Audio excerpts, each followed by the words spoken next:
टिळकनगर शिक्षण प्रसारक मंडळ संचालित लोकमान्य गुरुकुल. Children, in the last part of lesson number 7, Kasaba Jadhav, we have learned who is Kasaba Jadhav and what he has done. So, today we will see the part 2 of this lesson. So, let's start. मुलांनो, मागच्या तासामध्ये आपण कसाबा जाधव कोण होते, Olympics गेममध्ये त्यांनी कसं medal मिळवलं भारतासाठी आणि त्यांच्या आयुष्याबद्दल आपण थोडं जाणून घेतलं. आता आपण त्याच्या पुढे हा धडा शिकणार आहोत. Now as you can see there are 5 interlock rings.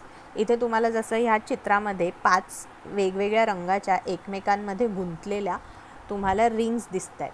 आता ह्या रिंग्स म्हणजे काय, तर या रिंग्स म्हणजे 5 कॉन्टिनेंट्स आहेत.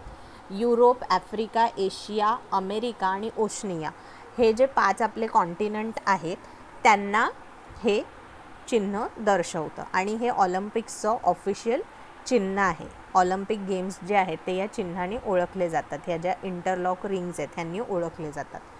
Okay, so this is I am telling you just about for your general knowledge. So let's start with the lesson. He went to the Rajaram College in Kolhapur where wrestling was encouraged. आता मागच्या भागामध्ये आपण बघितलं की 10 वर्षाचे असल्यापासूनच कसाबा जाधव जे आहे हे कुस्ती खेळत होते. त्यांना कुस्तीची फार आवड होती. मोठे झाल्यानंतर कोल्हापूरमध्ये राजाराम कॉलेज म्हणून कॉलेज आहे तिथे त्यांनी ॲडमिशन घेतलं. तिथे ते दाखल झाले. का दाखल झाले, कारण त्या कॉलेजमध्ये त्या कॉलेजमध्ये काय केलं जात असे, तर कुस्तीला तिथे प्रोत्साहन दिलं जात असे. एनकरेज म्हणजे प्रोत्साहन देणे, सपोर्ट करणे. कसाबा टूक part in many wrestling bouts and वोन देम ऑल. त्या कॉलेजमध्ये ॲडमिशन घेतल्यानंतर कसाबा जाधवांनी बरेचसे ह्या कुस्तीच्या मॅचेस ते खेळले आणि ते जिंकलेसुद्धा. In that area he was the champion. आणि त्या भागामध्ये ते चॅम्पियन, विजेते म्हणून ओळखले जाऊ लागले. Therefore he was sent to wrestle at the state level and national level. आणि त्यांचा हा गेम पाहून, त्यांचं ह्या गेमप्रतीचं प्रेम पाहून, आत्मीयता पाहून त्यांना जेव्हा ते कुस्ती खूप चांगले खेळू लागले आणि मेडल जिंकू लागले तेव्हा त्यांना रेसलिंग करण्यासाठी, कुस्ती खेळण्यासाठी स्टेट लेवलला म्हणजे राज्यस्तरीय आणि नंतर आपल्या आधी राज्यस्तरीय आणि मग नंतर नॅशनल लेवलला त्यांना पाठवलं जाऊ लागलं. म्हणजे वेगळ्या देशांबरोबर सुद्धा कुस्ती करण्यासाठी त्यांना पाठवलं जाऊ लागलं. Khashaba Jadhav became famous at national level too. आणि कसाबा जाधव जसे स्टेट लेवलला फेमस झाले, राज्यस्तरीय खेळांमध्ये रेसलिंगमध्ये जसे ते फेमस झाले तसेच ते नॅशनल लेवलला सुद्धा प्रसिद्ध झाले. राज्यात जसे ते फेमस होते तसेच ते देशातही फेमस झाले. He beat the national champion Niranjan Das in 1948. आणि का फेमस झाले ते, तर 1948 साली त्यांनी आपल्या देशातले जे कुस्ती खेळणारे एक खेळाडू होते नावाजलेले निरंजन दास यांना त्यांनी हरवलं. आणि त्यांना हरवल्यानंतर मग कसाबा जाधव यांच्यावरती लोकांचा विश्वास बसला. That is why it was decided to send him to the international Olympic game. आणि त्यामुळेच असं ठरलं की कसाबा जाधव यांना इंटरनॅशनल ऑलिम्पिक गेम्ससाठी पाठवायचं. Wien Khashaba Jadhav took part in the Olympic game for the first time he found that the Indian and international rules were different. आणि जेव्हा कसाबा जाधव यांना पहिल्यांदा ऑलिम्पिक गेमसाठी पाठवण्यात आलं तेव्हा त्यांच्या लक्षात आलं की आपण भारतामध्ये जसं खेळतो ते आणि बाहेर दुसऱ्या देशांबरोबर खेळणं इंटरनॅशनल लेवलला हे थोडंसं वेगळं आहे. त्याचे जे रूल्स आणि रेग्युलेशन्स आहेत ते वेगळे आहेत, बरोबर ना. जेव्हा आपण वेगळ्या ठिकाणी जातो तेव्हा आपल्याला त्या लोकांचे रूल्स आणि रेग्युलेशन फॉलो करायचे असतात. आणि जेव्हा आपण आपल्या देशामध्ये खेळत असतो तेव्हा आपल्या देशाचं हवामान, आपल्या देशाची प्रकृती कशी, म्हणजे प्राकृतिक हे कसं आहे, जडणघडण, ह्या तऱ्हेने आपल्या देशामध्ये खेळ खेळवले जातात. पण जेव्हा आपण बाहेरगावच्या देशांमध्ये जातो खेळ खेळण्यासाठी तेव्हा तिकडच्या सगळ्या गोष्टींना विचारात घेऊन ते रूल्स जे आहेत ते बनवलेले असतात. त्यामुळे ते इथल्यापेक्षा तिकडचे रूल्स हे वेगळे असतात. Also he was use to wrestling in an earthen pit. आता एक दुसरा मोठा फरक काय होता, तर इथे भारतामध्ये कुस्ती हा खेळ आपण कुठे खेळतो, मातीत खेळतो. मातीमध्ये एक आखाडा बनवलेला असतो, जो शब्द आपण मागे ऐकला. आखाडा म्हणजे काय, मातीच्या मैदानामध्ये एक कुंपण घातलेलं असतं आणि त्या मातीमध्ये कुस्ती हा खेळ खेळला जातो.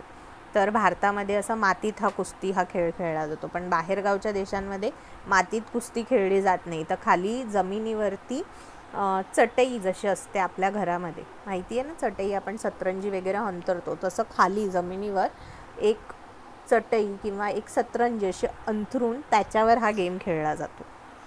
And the Olympic games the bouts were held on mat. काय फरक होता, तर भारतामध्ये मातीमध्ये हा खेळ खेळला जायचा आणि बाहेर ऑलिम्पिक्स जेव्हा खेळायला जावं लागत तेव्हा ऑलिम्पिक गेम्समध्ये हा मॅटवरती, सतरंजीवरती किंवा चटईवरती हा खेळ खेळवला जायचा. In spite of this differences Khashaba Jadhav won a 6th place out of 42. एवढं सगळं असतानाही जेव्हा कसाबा जाधव पहिल्यांदा ऑलिम्पिक गेम खेळायला गेले तेव्हा 42 म्हणजे 42 लोकांमध्ये त्यांनी 6वं स्थान जे आहे मिळवलं. Okay, so I hope children you have understood till here. आता तुम्हाला इथे बाजूला बघा काही चित्र दिसत आहेत, बरोबर, 3 तुम्हाला चित्र दिसत आहेत. तर ते ही चित्र म्हणजे काय, ते हे ऑलिम्पिक्स गेम जे होतात त्या ऑलिम्पिक गेम्समध्ये खेळवले जाणारे हे गेम्स आहेत. तर पहिला हा जो गेम तुम्हाला इथे दिसतोय, 2 लोक ते काय करतायत, तर ते रेसलिंग करतायत. रेसलिंग म्हणजे कुस्ती. सेकंड हा जो तुम्हाला दिसतोय तो एक वजनदार वस्तू उचलण्याचा प्रयत्न करतोय, ह्याला म्हणतात weight lifting. And third as you can see, तर थर्ड हा जो गेम आहे हा हॉकीचा खेळ आहे. Okay, so let's move to the next page.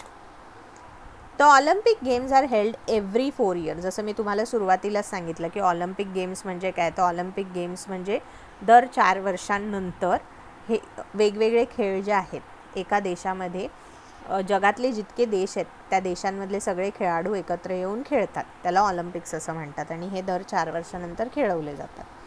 In 1952 Khashaba wish to take part in Olympics again. आता 1948 साली खेळल्यानंतर पुन्हा कसाबा जाधव यांना 1952 साली ऑलिम्पिक गेम्स खेळण्यासाठी जायचं होतं. Khashaba wish to take part in the Olympics again but it was not an easy task. पण ह्यावेळी ते सोपं नव्हतं. He had to prove his merit again and face the opposition of officials. आता त्यांना स्वतःला पुन्हा प्रूव्ह करायचं होतं आणि त्यांचे जे ऑफिशियल्स होते जे त्यांच्या विरोधात होते त्यांना दाखवून द्यायचं होतं की ते किती योग्य आहेत ऑलिम्पिक गेम्स खेळायला पुन्हा जाण्यासाठी. Also in those days Olympic participants had to spend their own money for travelling and staying in the place where the games were held. त्यावेळेला आत्ता जसं आपण ऑलिम्पिक गेम्स म्हणतो, ऑलिम्पिक गेम्स आपण ज्या वेळेला सुरू होतात तेव्हा आपल्या देशातले वेगवेगळे जे मोठ्या मोठ्या कंपनीज आहेत ते हे ऑलिम्पिक्स जे खेळाडू आहेत त्यांना स्पॉन्सर करतात म्हणजे आपला पाठिंबा त्यांना देतात, त्यांना लागणारे कपडे, त्यांना लागणाऱ्या गोष्टी हे ते त्यांना देतात. पण पूर्वीच्या काळात तसं होत नसे. पूर्वीच्या काळात एवढी ऑलिम्पिक्स गेमची पॉप्युलॅरिटी ऑलिम्पिक गेम्स हे इतके लोकांना माहीत नसल्यामुळे आणि तेव्हा लोकांची परिस्थिती फारशी चांगली नसायची, बेताची असायची. त्यामुळे काय व्हायचं की लोकांना हे सगळं माहिती नव्हतं आणि त्यामुळे पैसा खर्च करणे ह्या ऑलिम्पिक्स गेमवरती हे लोकांना परवडत नव्हतं. तर त्यावेळेला लोकांना स्वतः खर्च करायला लागत असे. जर ऑलिम्पिक गेम खेळायला जायचं असेल तर स्वखर्चाने त्यांना जावं लागत असे. म्हणजे त्या देशामध्ये जाण्याचा खर्च, तिथे राहण्याचा खर्च हा स्वतः करावा लागत असे. आजकाल तो खर्च आपलं गव्हर्मेंट करते, आपलं शासन करतं किंवा मग स्पॉन्सर्स असतात. काही लोक ह्या खेळाडूंना पाठिंबा देतात, ते लोक त्यांचा खर्च करतात. It was very expensive. आणि हे कसं होतं त्यावेळेला, हे जे होतं ते फार खर्चिक होतं. एक्सपेन्सिव्ह म्हणजे खर्चिक, महागडं असं. तिथे जाऊन इथून भारतामधून तिथे जायचं, वेगळ्या देशात तिथे राहायचं, खायचं प्यायचं हा सगळा खर्च माणसानं स्वतःला करायचा असायचा. मग हे थोडंसं खर्चिक असायचं त्यावेळेला लोकांसाठी, कारण त्यावेळेला माणसांची इन्कम म्हणजे कमाई जी होती ती इतकी जास्त नव्हती. Khashaba did not have that much money and he did not get any money from the government. Khashaba Jadhav यांच्याकडे तेव्हा त्यावेळेला तेवढा पैसा नव्हता आणि गव्हर्मेंट म्हणजे आपली जी गव्हर्मेंट आहे तीसुद्धा त्यावेळेला एवढी स्टेबल नव्हती की ती त्यांना स्पॉन्सर करू शकली असती आणि त्यांना पाठवू शकली असती.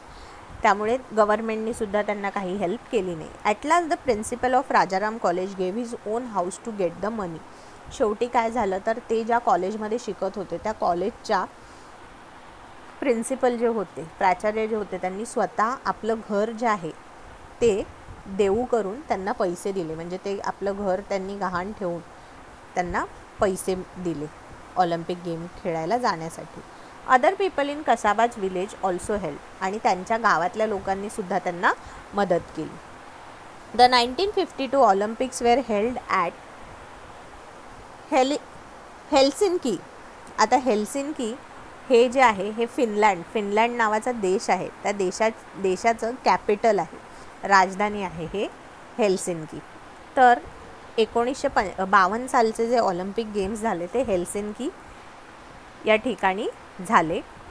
देर Khashaba Jadhav had to face opponent from Russia and the Gulf countries. आणि त्यावेळी जेव्हा कसाबा जाधव तिथे खेळायला गेले तेव्हा त्यांचे अपोनंट म्हणजे काय, त्यांच्या विरुद्ध कोण होते खेळण्यासाठी, तर रशिया आणि गल्फ कंट्रीज. आता गल्फ कंट्रीज म्हणजे काय, तर गल्फ कंट्रीज म्हणजे Dubai, Kuwait, Oman, Qatar, Saudi Arabia, Bahrain, हे जे 7 देश आहेत, हे 7 देश मिळून ह्या 7 देशांना एकत्रितपणे गल्फ कंट्रीज असं म्हटलं जातं.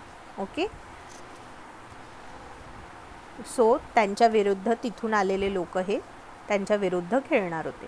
ही won the first 5 bouts quite easily. त्यांनी पहिले 5 जे बाउट्स आहेत, बाउट्स म्हणजे मी तुम्हाला मागे जसं सांगितलं की फाईट, 2 लोकांमधली फाईट, हे पहिले जे 5 राऊंड झाले त्याच्यामध्ये ते सहज जिंकले.